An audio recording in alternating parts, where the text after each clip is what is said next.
Dans cette question 4, il s'agissait de sélectionner le bon algorithme Python. On partait d'une fonction f définie continue et strictement croissante, donc ça sera vraiment son importance, sur un intervalle AB avec A plus petit b. Et on suppose aussi que cette fonction, elle s'annule en alpha. Alpha qui sera donc situé dans l'intervalle AB. Et donc on voulait un algorithme qui permettait de trouver une valeur approchée de alpha à 10-3 près. Alors on propose 4 algorithmes. Il s'agit en fait de trouver l'algorithme de dichotomie. Alors, on part de A et B, avec alpha qui sera entre les deux. Donc, par exemple, A, ça pourrait être moins 1, et puis B, 3. Et on nous propose 4 types de boucles. Tant que la valeur absolue entre de B-A est plus grande que 1, pour 3 des algorithmes, et tant que valeur absolue de B-A plus petit que 0,01, pardon. Alors, bien sûr, c'est le B, on peut tout de suite l'éliminer, parce qu'au début, A et B, leur différence sera assez grande. Elle ne sera certainement pas plus petite que 0,01. Donc, cet algorithme B ne s'exécutera probablement pas du tout. Enfin, cette boucle ne s'exécutera pas. Donc, ça ne nous donnera pas la réponse. Donc, il reste à choisir parmi ces trois-là. Alors, qu'est-ce que c'est que cet algorithme de dichotomie? On va le détailler un petit peu. Donc, on va faire de la représentation graphique d'une fonction continue, strictement croissante, sur un intervalle AB, et qui s'annule. Ici, on a alpha, donc qui sera situé à cet endroit. Et le but, c'est de se rapprocher de alpha.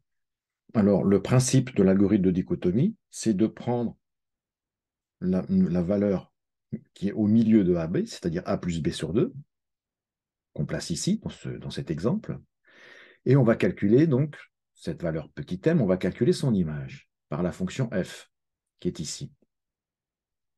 Donc dans cet exemple, f de m est négatif strict, ce qui correspond donc aux 4 cas qui nous ont donnés ici. Alors qu'est-ce qui va se passer en fait? Si f de m est négatif strict, eh bien la fonction f, comme elle est strictement croissante, on va avoir notre fonction ici qui va être strictement négative sur l'intervalle AM et qui va être négative puis positive sur l'intervalle MB. Donc en fait, la racine qui était dans l'intervalle AB au début, elle va maintenant se situer de façon plus précise dans l'intervalle MB, qui est plus petit, qui est 2 fois plus petit.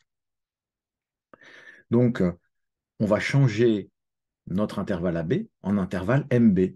Donc, c'est la borne de gauche, qui est appelée petit a dans l'algorithme, qui va changer, qui va se transformer en M. Et on ne va pas toucher à la borne de droite, qui est B, dans le cas où f de m est négatif. Si jamais f de m il est positif, donc dans l'autre cas, c'est-à-dire que m il serait situé ici, eh bien, il ne faudrait pas changer la borne de gauche, mais la borne de droite. Donc, dans ce cas-là, c'est B qui va changer, qui va prendre comme valeur petit m. Et donc, quand on regarde les 3 propositions restantes,